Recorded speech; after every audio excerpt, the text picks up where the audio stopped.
Okay, so let's have an accurate perception and understanding of our system. And what does that mean, right? So this is what I love. I love HGTV. I can't afford any of those houses, but I love to watch HGTV, okay? And so what I know is that in order to maintain the structural integrity of a house, you have to start with a very strong foundation, right? Everything that you do is contingent upon the foundation. You work hard to maintain the foundation, right? Our nation's foundation is white supremacy.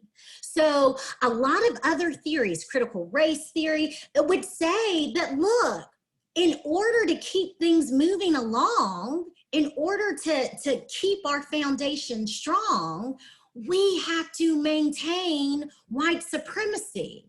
Now, nobody wants to say that out loud, right? Because again, people get offended and people think you're attacking them, but that is just the reality of the situation. That is what our nation was founded on. And so if it is true that to maintain the structural integrity, we have to do whatever we can to keep the foundation intact, then by any means necessary, white supremacy works to be maintained as the foundation. We are conditioned to maintain white supremacy. It is what we do. It is how we've been shaped. It is how we have been formed, okay? So what does that look like then when you have 6 months of racial unrest in your country? When you have months of a global pandemic that is attacking people and killing them, what does that look like to be anti-racism if we're still going on with this theme of a house? Well, performative anti-racism is like being in a house and saying, oh gosh, I really want to update my house, but I don't have that much money and my budget's really limited. So I'm just going to paint the walls, right? I can buy a gallon of paint, $50 at Home Depot, not Home Depot, Lowe's. I'm going to just paint the walls, right? Or I'm going to get new cabinets or paint my cabinets. It doesn't have anything to do with the foundation. So all of these performative and intellectual acts that we've been seeing that call themselves anti-racism, those are just because we want to make the appearance look good and we don't want to invest the money or the time to really attack the foundation. But here's the deal. A new coat of paint on your walls, if you got a leak in your foundation, if there is a crack in your foundation, it doesn't matter how many gallons or coats of paint you use, that will not fix it, right? You might think it's going to fix it, but that will not fix it, okay? So what is performative or intellectual anti-racism? Some work calls this performative solidarity, right? All talk, no action, right? You take these steps and there is this appearance of change, but no real meaningful change happens for minoritized groups, right? So some would call these empty gestures. Some would say just fake it till we make it, right? This is often referred to as being centered on whiteness, okay? So I'm gonna stop sharing my screen and I would love to open the floor up to see if anybody has examples of maybe where they have seen performative or intellectual anti-racism in their workplace, in their religious institution, in their community. Does anybody have any examples? Hey, Carmen. Hey. Yeah. So I'm from Nashville. So what's been really interesting is I'm kind of in that fun age group. I'm in my 30s, but I still also have a lot of young friends that are kind of getting out of college. So the social media has been my biggest frustration, where everybody will just kind of post onto Instagram or something like a light, like, I guess, anti-racist, like, quote or anything like that, but again, there's no action to it. And you would see it a lot like right at the beginning, but now it's kind of like it's completely disappeared and it's not an action anymore. It's not oh, like I've shown my support and I'm good to go. I'm fine. I've done my piece. And I'm like, nope, not at all. Wow, Jennifer, thank you so much, because I 100% agree with you, and I really appreciate you sharing that. Thank you so much. Hey, Carmen, Justin. Yeah. Oh, Hey, Justin. yeah, so I'm not gonna tell you where I work, but we had an incident at my job where, of course, they wanted to send out a whole message to support and show their that they stand solidarity. And then we also did a cohort of our partners that we sponsor, and to meet and talk about some of the Black experience and whatnot. And it was supposed to be an ongoing thing. That was back in March, and we haven't met again since. So it was just like, okay, we're gonna do it, we talk about it, but we're not gonna do anything to continue this effort. So that was something experience. And I think you see that a lot of places where the message is out there and it's still on the website, but you don't know what standing in solidarity means because there's no action behind it whatsoever. Wow, that's a great word, Justin. Thank you so much for sharing that. I think a lot of people are experiencing that in their workplaces. Absolutely. Anybody else? Maybe one more example? Yeah, Bethany. And I'll just like straight tell on myself, because that's how I become accountable and get my stuff together. I would say, especially with social media, and I know people have mentioned that, there was a lot of stuff about the black square that like you black out your Instagram, and really wanting to make sure like, yeah, white people, we need to hush in a lot of cases. But I think I meant well, and a whole bunch of people meant well, and we go, ooh, yeah, intention didn't help that really took away. I guess when we did, we were doing the hashtag, it really did not take attention away. It was much more like, hey, over here, can you look at me? And so absolutely, I know intention doesn't get us very far, but I learned a lot from that and just really went, wow, okay, as a social worker, that really didn't do any of what I was hoping it would do.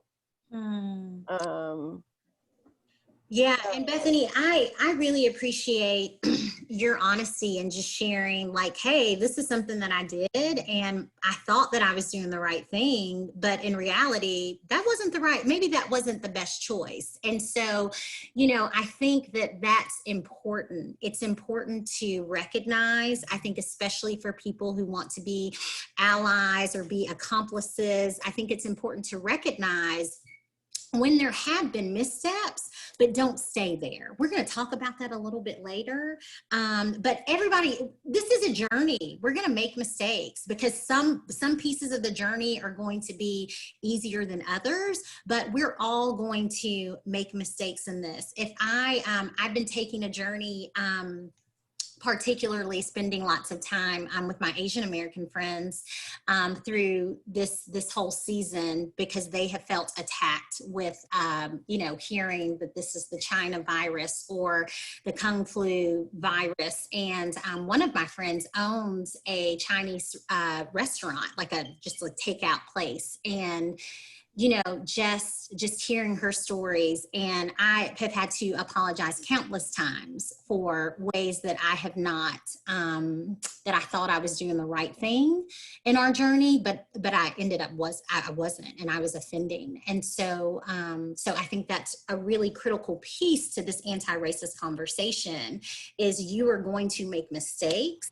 but it's important not to give up. Value the work enough to hang in there.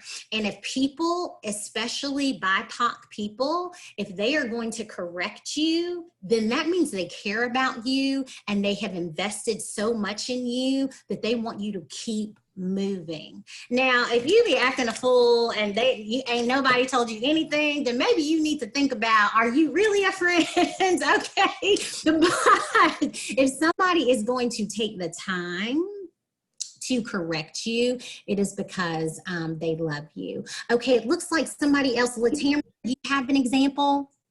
This is Joanne. I think you gave one of the best examples was when Nike and some of these corporations started coming out with their statements. There were lots of statements, but I'm not aware of anything being followed through on. So it sounded great. A lot of individual people with a lot of following, were very open about we want to do something different, but I haven't heard of anything changing. So I think you gave a really good example of that. Yeah, it's definitely it's a challenge, and that's why it's so important to have this conversation about what this really looks like, and how we can avoid it, right? How, if we're really going to be committed to this work, how we can avoid that. Anybody else before we jump back on the PowerPoint? I have one, Carmen. Yes, Latamara. This is not with my company, but with a running group. I'm a part of Black Girls Run, which is a national running group. And of course, a lot of people were looking for Black organizations to donate to. And we received a lot of that from some people. And one company in particular donated thousands of dollars to us, but then they also made some statements that were not representative of what they were trying to put their money behind. And our CEO gave the money back and sent them a letter and told them, it was kind of backhanded, or whatever she said. But yeah, so that was my example. Well, bravo for your CEO for having the integrity enough to say, no, we don't want this kind of money. Like, we'll take your money, but we don't want this kind of money. I think that's amazing. I love that example. So thank you guys for sharing. We're going to hop back on because I am looking at the time here and I know all that I have to cover. Okay, so here are just a couple more examples. I think it was Jennifer at the beginning that was talking about social media. So one of the big social media things that came out was hashtag Run With Maud or hashtag I Run With Maud. Y'all, I had so many people on my feed who've never uttered anything about racial justice, Black Lives Matter, nothing, but they all ran their 2.23 miles for Ahmaud that day. So it's just very interesting. Sometimes people do these moments of silence. What do those mean anyway? Statements from companies and diversity hires. So I really want to unpack the last two with statements, since we've been talking about social media postings, and really just, some of you have already done this, but really just thinking about what did your organization do? Like, what did your agency, what did your workplace do? Think about the process by which they came up with their statement, right? Was it even necessary? Because everybody knows that that social work agency is anti-racist, right? Or was this like a month out long process and everybody had to approve and it had to go through 10 people so you wouldn't offend any? I mean, like, what was that process, right? Did your boss or leader or CEO or executive director personally reach out to the BIPOC at your job, right? And check on them after all this was happening, right? If you were in that role, did you do that, right? Did you all process this as a large group, as a staff? And if you did, was the concern, how will we look, right? What will we look like? Or was it, how can we actually care for the Black people among us? How can we care for the people of color that are in our midst? How can we hear from them and just to see how they're doing? So another piece of this that is happening are diversity hires. All of my friends have been offered a job, y'all, in the last 5 months. I was even offered a job. Like, people are going after Black folk like, I need to check this box because I hadn't checked this box. I need this Black person on my board. I need this Black person on my executive leadership team. People are going after Black people right now like it is crazy, right? And so it's just so interesting, because are people doing this because it matters, or are they trying to look a certain way, right? So some people will say there are two outcomes for diversity hires, right? One is that they're just excuses given, right? Oh, we can't find anybody, right? And two, once hired, the only people who benefit are white people. Now, there is a lot of literature, and different companies even have data sets where they have done these questionnaires and these surveys with their employees to see, is our diversity hire really working? And most oftentimes, for the white people will answer yes, and the people of color will answer no. So if we look at this first one, this happened a couple of days ago. Wells Fargo CEO said, well, it might sound like, while it might sound like an excuse, the unfortunate reality is that there's just a very limited pool of Black talent to recruit from, right? I was on a conversation with an agency. Y'all know I work with agencies all across the state. I was on a conversation with an agency a few weeks ago, and this is exactly word for word what they told me. They said, well, we would like to have more diversity, but we just, no Black people ever apply for our jobs. We just don't know where to find them, right? You haven't looked hard enough. You haven't connected to the right people. You haven't gone where they are to get them and recruit them. You haven't developed and trained people to rise them up. You don't have a system or a pipeline to not only recruit Black people, but to train them so that they are leaders and they eventually pool and they train, and it is a pipeline. You haven't done the work, right? So that's one. Two, there are these ideas that diversity hires are tokens, right? Think about how many companies hired BIPOCs during this time. I kept getting flashes, ding, ding, ding, such and such hired a diversity director, such and such hired an equity director, right? These are positions that were just created. Or maybe some person of color got a promotion to be a part of a leadership team where you are. They got offered the proverbial seat at the table, right? Well, diversity itself is a product of whiteness, right? How do we educate and expose white people to difference is typically the question that is asked by most diversity groups, right? How do we expose the white people to difference? Not how do we amplify the BIPOC voices, right? There's a difference. It's one thing to educate the white people among you. That is valuable, it is good, right? But it's a whole different conversation when you are talking about actually listening to and amplifying Black voices. And notice, I said voice plural, not voice singular, because one is not enough, okay? So diversity outcomes have shown white people benefit the most from diversity. And because now we're using words like diversity, equity, and inclusion, well, y'all, that includes everything, which is good. We need all those pieces, but it is not centered on race, right? Most are centered on differences and inclusivity, which again, very good. But the problem with that is that people check off their race box when they hire this diversity and inclusion person, and race will always be pushed to the back. Race-related matters will always take a back seat to any other difference because it is too hard, because we then have to address that we are built on white supremacy. So you get people who have this appearance of being responsive to race-related matters because they have a diversity and inclusion expert, but race will always get pushed to the back. It's kind of like at your job, there are all these things you have to do, and the thing that you hate doing the least, you just put that down on the to-do list, right? Like, we all want to do the things that we love. We want to take care of that first, right? But those things that are hard or that are overwhelming or that are challenging, we put those on the back burner. So this article that's listed here is a really great article, and this is where a lot of this slide came from, and so I highly recommend it. So performative anti-racism is more traumatizing to BIPOC than if no effort at all would have been made.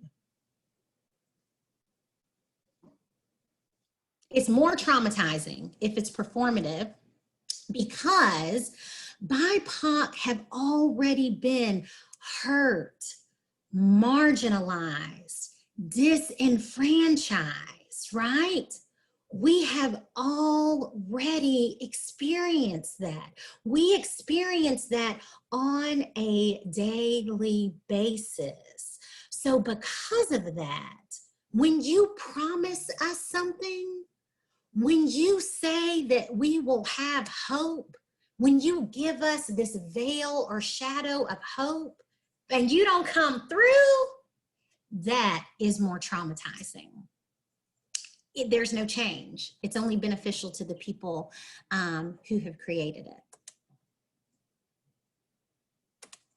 And this is a really great point that someone just wrote in the chat, that Black and brown people are not being fooled by intellectual and performative anti-racism. And that is real. That is very real. So we have this performative piece, paint the walls, change the cabinets, right? So anti-racism says, all right, back to home renovation. That was just performative. They called us out, right? Like they saw that we didn't do what we said we were gonna do, so we're gonna try something different. We're gonna build on. We're gonna add on, okay? They wanna have a voice. They wanna have more than one voice. We're gonna give them a whole room. And we're gonna add on, and it's gonna be a large enough room for everybody to have a seat at the table, and it's gonna be wonderful and kumbaya, and it's gonna be great. My friends, that's still not enough. This is why it's not enough. This goes back to our systems conversation, right? Because our nation has tried all of this, right? We've painted walls, we've added on. Look at these acts right here. Hopefully you can see this. And this is just a tiny little snapshot, friend, just a tiny little piece of legislation, of policies, of laws that were enacted to make things better. They were enacted to give people opportunity, right? So after the Civil War, right, Reconstruction, we've got the 13th, the 14th, and the 15th Amendments. We're abolishing slavery. Freedmen are now citizens. Now men have voting rights. So the outcome, right, the outcome was that we were going to be equal. This was equality. We made it, right? Well, at least men, right? Okay. So, but the reality was Jim Crow laws, barriers to actually obtaining rights, all of these stipulations so that people couldn't vote, right? Literacy tests, right? So that didn't work. So here's an example of a system change that was necessary, right? Let's give this appearance that we're doing something, but the reality was not so. 1934, federal housing was created. This was supposed to, as a part of the New Deal, supposed to create affordable housing. What happened? The reality is that mortgages were not insured in Black communities. And then we have the beginning of redlining, where Blacks were not allowed to live in white subdivisions, and Blacks at that point, right, this gap, this economic gap that we already had continued to widen. But it was a law, it was a policy change. Another one, 1954, Brown versus the Board of Education. We made it. Separate but equal is unconstitutional. The outcome, integration of schools, gave hope to Black people that finally we can be educated with the white people. We can use their books and have their resources and learn what they learn. But what was the reality? White flight. The white people said, deuces, I'm not going to school with them, right? They moved. Some of them formed their own private Christian schools, segregation academies, right? And then the others moved so far out to the suburbs years later that now you got this property tax issue and you're left with a poor Black school. Civil Rights Act, Voting Rights Act, another glimmer of hope, right? This is going to end systemic racism as we know it. That was the message. But the reality was that in 71, we start with Nixon and this beginning war on drugs. which according to Michelle Alexander, another fantastic book, The New Jim Crow, this led to the new Jim Crow, where Black men then became disproportionately locked up, and they now make up the majority of our prison system. And then year after year after year, there are so many to choose from. But these are examples, my friends, of where the system was changed. The policy was changed. So why wasn't it enough?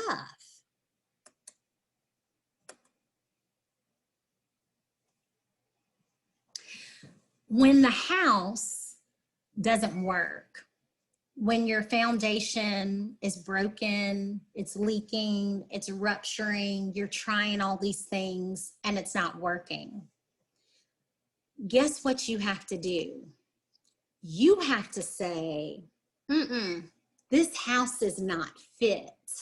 It is not safe. We have to demolish the property.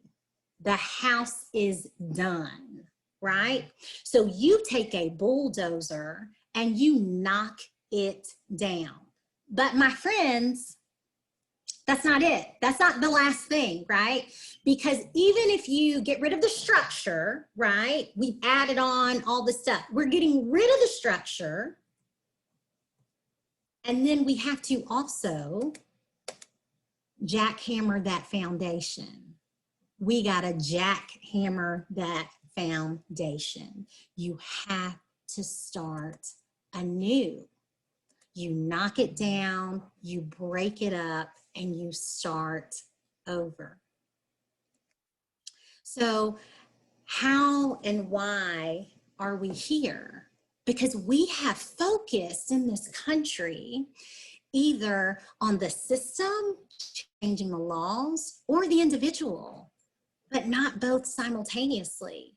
We have focused, when we're talking about the individual, we focused on tolerance, right? I see these little coexist bumper stickers all over town, right? People have these all on their cars. Well, that is tolerance, which just perpetuates white supremacy. Again, this veil of truth, right? That's not acceptance. That's not belonging. Tolerance and belonging are two very different things. When I come to my job, I do not want to be tolerated. I want to be welcomed. When I come into my church or into my community, I do not want to be tolerated. I want to belong, right? So again, if we're trying to maintain this foundation of white supremacy says, keep giving them a little bit.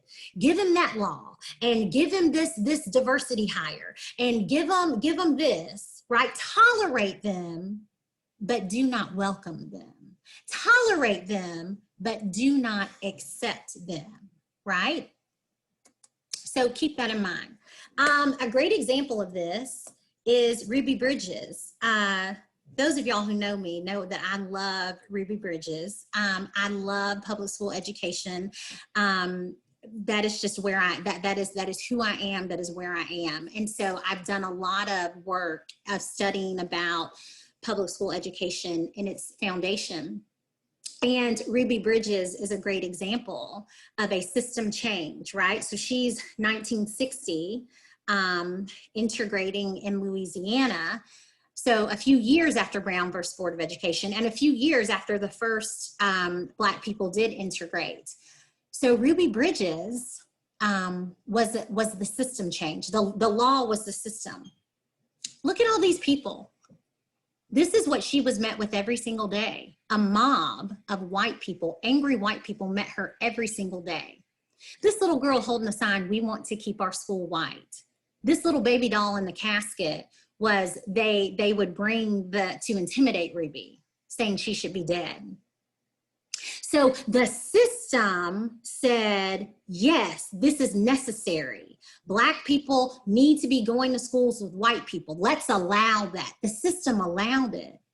But those people, she didn't belong. They didn't want her there. She wasn't welcomed.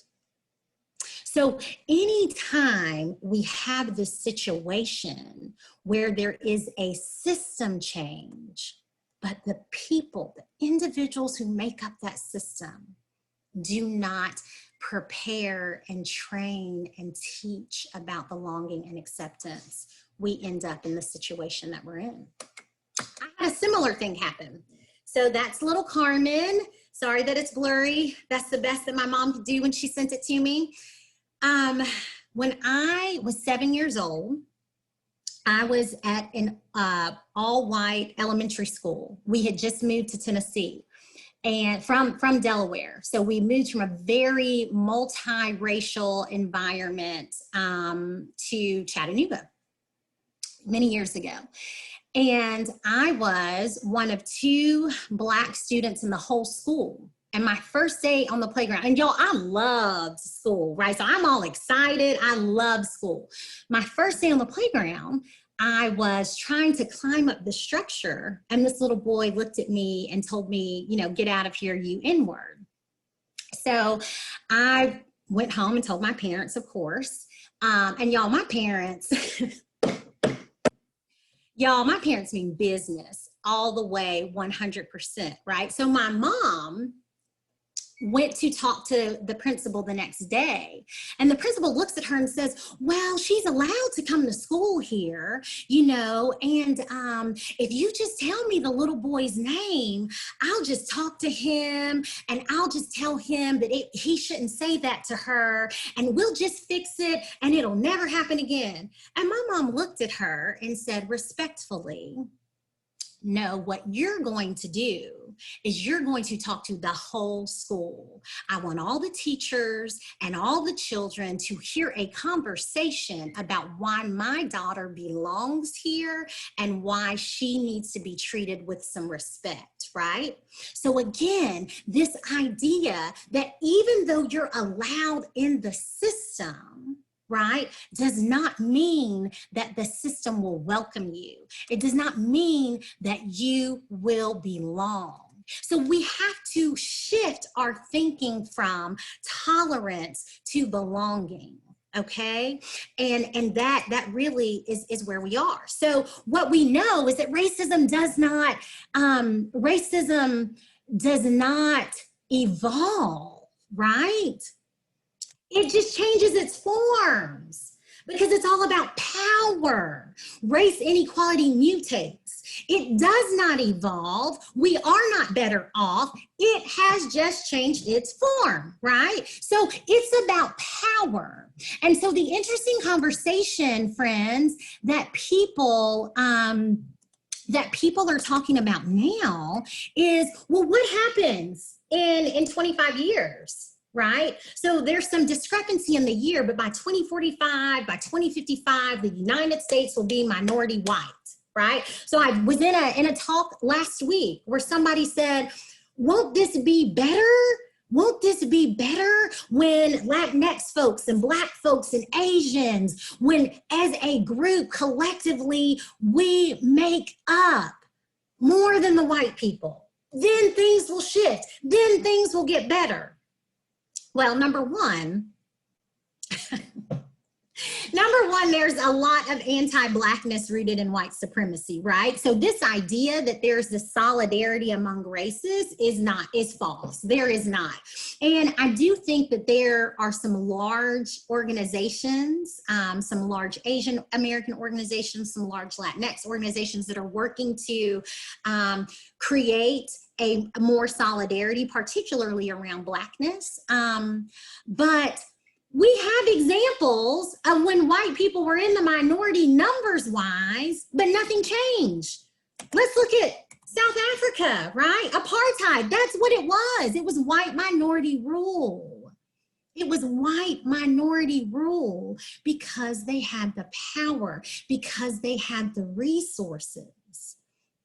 And it was only when nonviolent protests and massacres led to a revolution, led to a new president, and led to this kind of working together with Nelson Mandela did that change. So the conversation is not just about racism, it's also about power. Changing the narrative. I want you to keep this image in mind.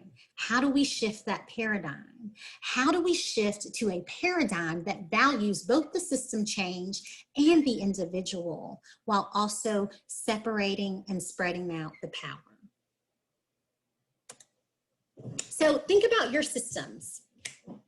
You know, in this little diagram, it looks like, and I did the best I could, friends, but we have family in the center, right? We have these concentric circles. So we have family in the center. Then after that, we have job, your workplace, your school if you're a student, and your place of worship, right? Then outside of that, we have your community and your local government, then your state government, then your national government, right? The federal government. Think about your systems.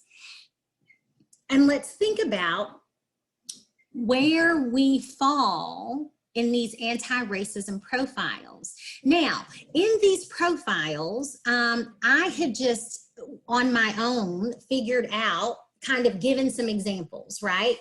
So this is not, you know, these are just kind of where I put things as I'm thinking about what type of anti-racist are you, right? If you think about your systems, what type of anti-racist are you?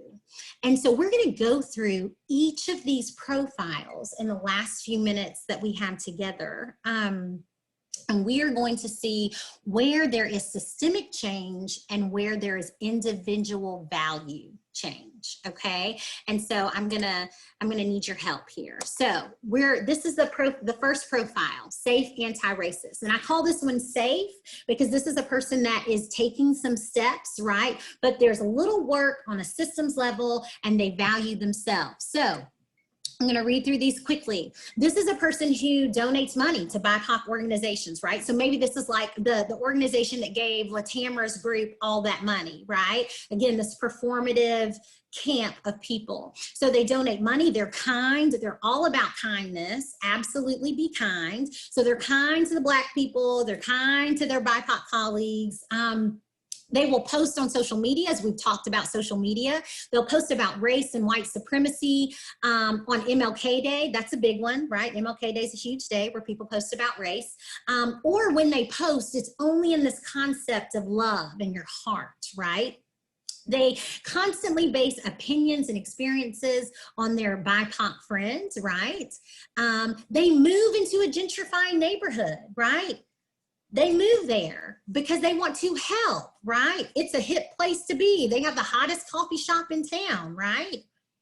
They encourage the creation of a diversity position at their job. So again, they're doing things, right? But it's not enough, in my opinion. They opt out of sending their child to the local public school, right? They choose to send their child to a charter school or choose to send their child to a private school. They do visit civil rights museums, oftentimes with their whole family, take all the kids, right? They're signing petitions on change.org, and every time they sign a petition, they post it on Facebook, right? These people think that they are down. These people think that they understand BIPOC, they got it down. And they do not acknowledge the racist beliefs, policies, or practices at their religious institution. So does anybody see any system that this particular profile is working to change? Any system change? And I can only see 4 people on my screen, so y'all just feel free to shout out if you see one. And if you see none, that's fine too.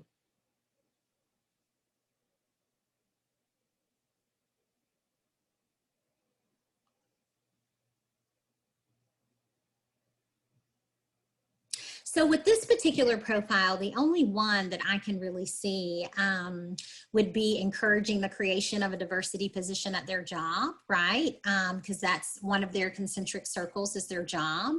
And then if we think about how are they valuing individuals, how are they promoting this idea of belonging, you know, they are kind.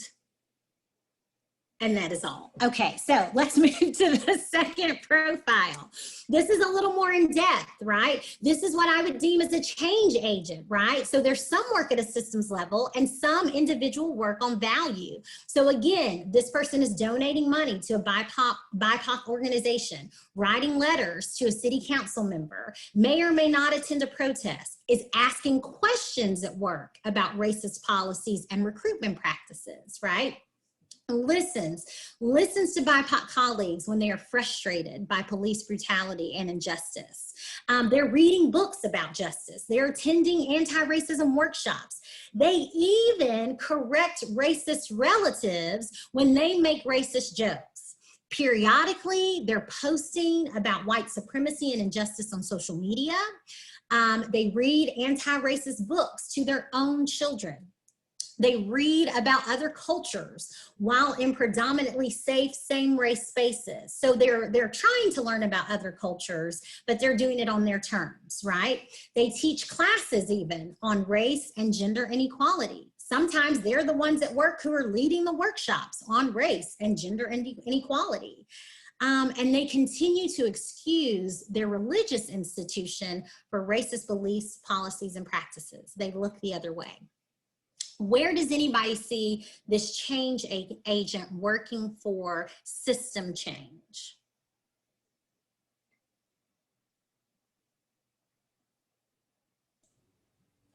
Carmen, I would say writing to city council members would be one. I mean, at that local level and how important that can be. We can forget how important the local level is because so much noise comes from the federal level right now. Right, excellent, excellent. Asking questions at work about policies and recruitment practices. Excellent. Just asking the questions can make a difference sometimes. Excellent. And what about any type of value work, any type of belonging or understanding of other cultures?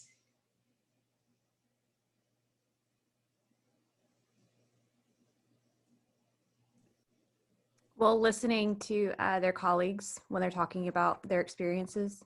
Good, good, good, good. Excellent. Okay, we're going to go to the last one.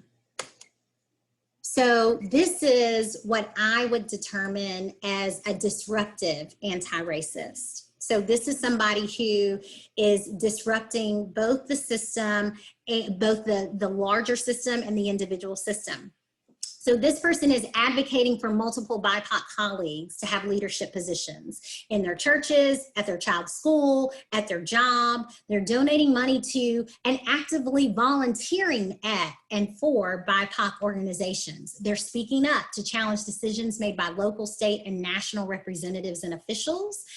They're calling authorities to dismantle and change systems that are harmful, historically harmful, and currently harmful to BIPOC, right? So defunding the police, investing in public education, supporting community programs in and around under-resourced communities.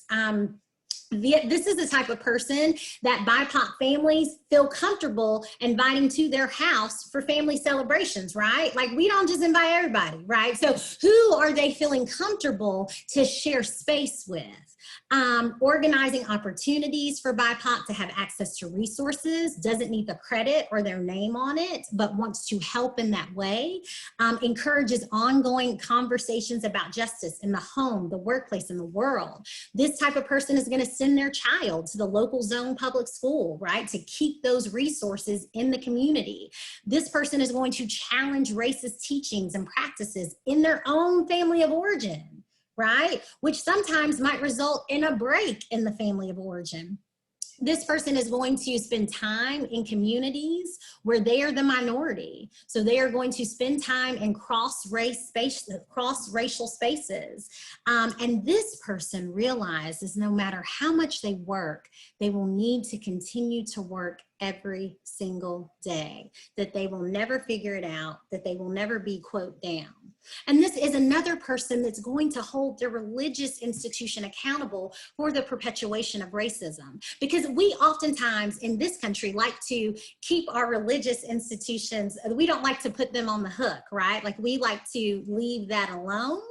but this disruptive anti-racist is going to even have those conversations with their religious institution and their place of worship. So what can you do? I'm just asking, we're not going to share, but I want you to walk away and to leave with some questions, same questions, but that you can ask yourself both as a professional social worker and also as a person in your personal life. So what systems at work can you address? What systems at your job need to be dismantled, need to be disrupted? What action can you take to change the culture at your agency, right? How can you consistently value the BIPOC among you? How can you include? How can you change the culture to be one of belonging? And where have you been professionally performing as an anti-racist? Where have you been performative, right? Or intellectual? And how can you stop that behavior now? And this question, I think, is really important because this goes along with that self-reflection piece. Are there colleagues that you need to apologize to? Right? Are there people that you need to say, you know what, I messed up. I remember I forget the young lady who shared earlier, who was talking about the Black Square at her agency. You know, are there situations like that that have happened in your professional world or in your personal world? Because I think that you need to wrestle with, I need to wrestle with, we all need to wrestle with these questions. Are there people you need to apologize to? And then as social workers, we need to do something. We need to be who we say that we are and practice what we preach in our code of ethics. You can think about how much harm has been inflicted on our clients, on our colleagues, on our students, because we have not been authentic examples of valuing the inherent dignity and worth of all people. So we need to do better. We need to do better as a profession and as individual practitioners. And then when we mess up, right, which we mentioned earlier, that will happen. We've got to own it, and that should say move on, but it says move on. We've got to own it and move on, right? We no longer have time to sit in white fragility, white guilt, or white shame. Now, those feelings are real and those feelings are valid, but what I need people to understand and to realize is that the privilege of time to focus specifically on your fragileness or on your guilt or on your shame, that is contrary to being anti-racist, because that paralyzes you from moving forward. So recognize that as a privilege and say, oh man, if I sit here and wallow in this, then I'm missing opportunities to really practice anti-racism in a way that is meaningful. And back to our statement, we've got to get a new foundation. We've got to understand that white supremacy does not control us, and that white supremacy does not make us great, but that we have to get a new foundation. We have to both make change that is necessary, but we also have to make sure that those individuals involved in that change know how important it is for others to feel like that they belong, and for that not to just be a feeling, but for that to be true. That's how we do better. That's how we move from performative to something that's really substantive, something that really affects great change. We do not have to just sit back and let a system that was not particularly built for me and my people control us anymore. And social workers have all the tools in order to do that. And so there is a we the people, right? And the we the people in 1787 is different than the we the people right now in 2020. And so think about ways that we can really be anti-racist and that we can really embrace real change. Okay, that's it, y'all. 10:20, woohoo!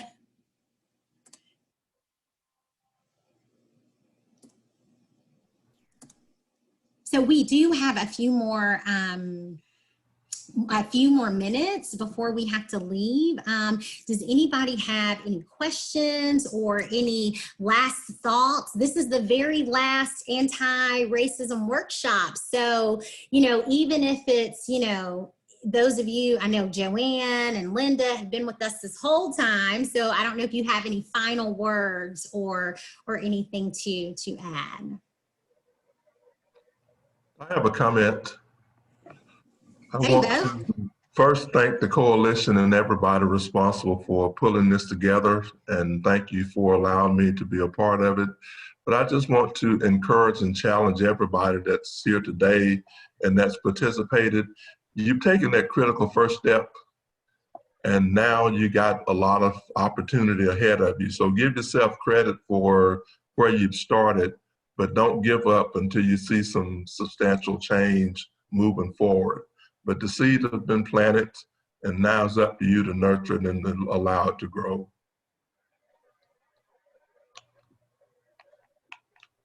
Carmen, thank you. This was very beautiful, if I must say.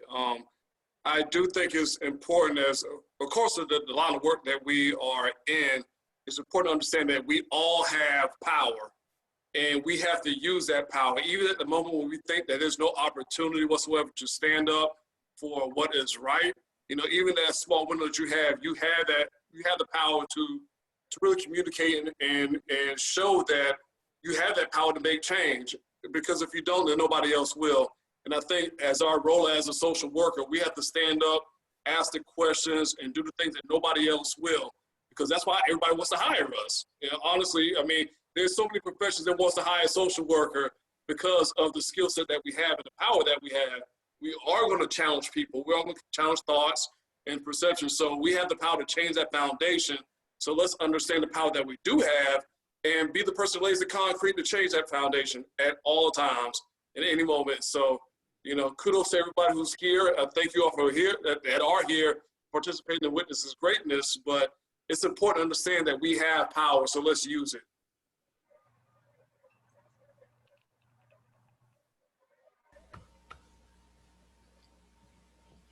And I'd like to say that for the people in power to listen and include the voices of our Black friends. This is not a whites figure it out. It's we figure it out together. And the voices of the Black people are extremely important in that process.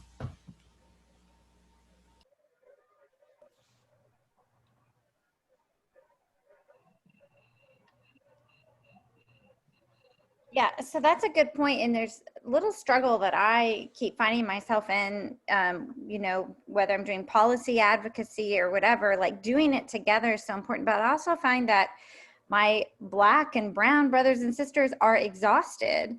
And sometimes they're like, why are you leaning on us to do the work, which is totally fair. And so striking that balance is really challenging. And of course, it does depend on individuals that, you know, it's not like a blanket statement, but I'd love to hear more on that, Carmen, from your perspective, or how to address that. I know churches are struggling with that pretty heavy too. So any tips there in terms of that, doing it together, while also protecting people from being re-traumatized or doing the work that should have already been done or that we as white people have caused? Sorry, I was unmuted. I think that it's important to have those boundaries. But I also think it's important for you or the white individual to really think, who am I leaning on in this moment, right? Am I going to my Black friends because, again, I am trying to care for them. I'm trying to let them know that I've got them. How can I help them because I know that they're going through so much trauma right now? Is that really my goal? Or do I really just need to know what to do in the situation that just happened? And it doesn't matter what they're going through. I just need to get this off my chest, right? So I think that it's important to know what your intent is and be honest about that, because sometimes we're not honest about our intentions.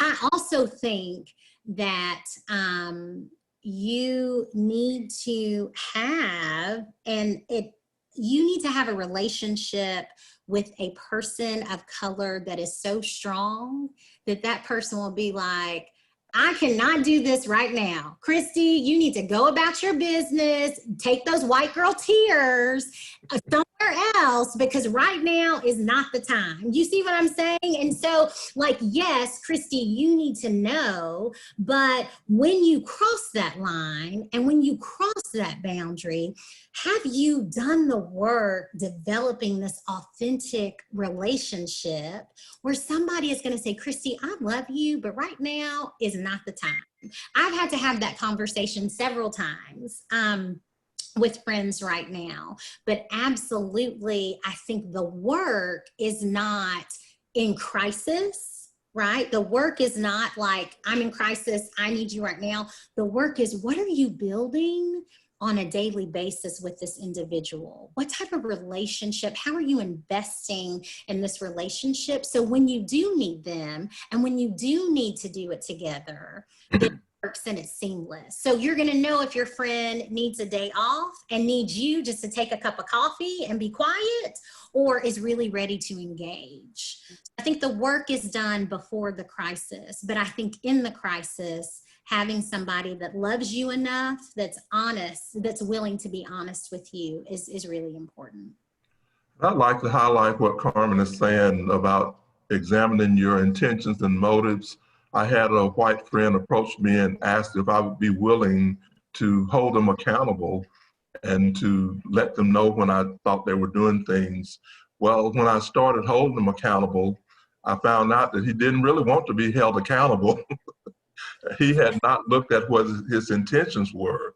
And the initial feedback that I gave him wasn't anything that I thought was really that critical, but what it let me know is that he had not examined his real intentions and he was not ready for that feedback. So I think the first step is you got to figure out where you are and where you're trying to be, and how does that friend fit with you, to work with you, not to fix the problem for you, but to give you honest feedback. And that feedback might not be what you're ready to hear. That's right. Bo and Carmen, I just want to say a thank you for that question. I will say it's what NASW, the chapter staff and interns have really talked about, is the real commitment that Black people should not be educating us about racism, Right. but how do we balance that with having relationships that we can be engaged in and have those discussions. So I think that's one of the tensions and balances. But I think what you shared is so crucial, that as a white person, you're not responsible for educating me about racism. Mm-hmm. But it's in relationship that we as social workers also learn. So I think it's important for us to have those relationships with people we can really talk with realistically. Absolutely, absolutely. Well, friends, it's been real since July 31st. It's been real. So I thank you all so much. A huge thanks to Bo and Mona and Frida and all the other the people who were on the panel a couple weeks ago. I think Adriana's on the call and Rod Peace is on the call. So thank you guys so much for being a part of this. Thank you so much for investing your time. I know it's a Friday and people are tired after a long week, and we just really appreciate you. We appreciate that you care enough to learn, that you care enough to start making some tangible changes in your place of work and in your personal life. We Black people are hurting right now. we are really hurting. We are strong, and we have a strength and a fierceness about us, and a perseverance and resilience, but we are hurting. And so for you to be able to recognize that and want to do something about it really goes to inherent dignity and worth and respect of every person, which is one of our core values. So thank you so much. Hope you have Thank you. Friday. Keep going, keep moving, don't stop. This isn't the end now. You gotta go up the mountain, keep going. Okay, bye, take care. Bye. Thank Bye-bye. you so Thank much. you.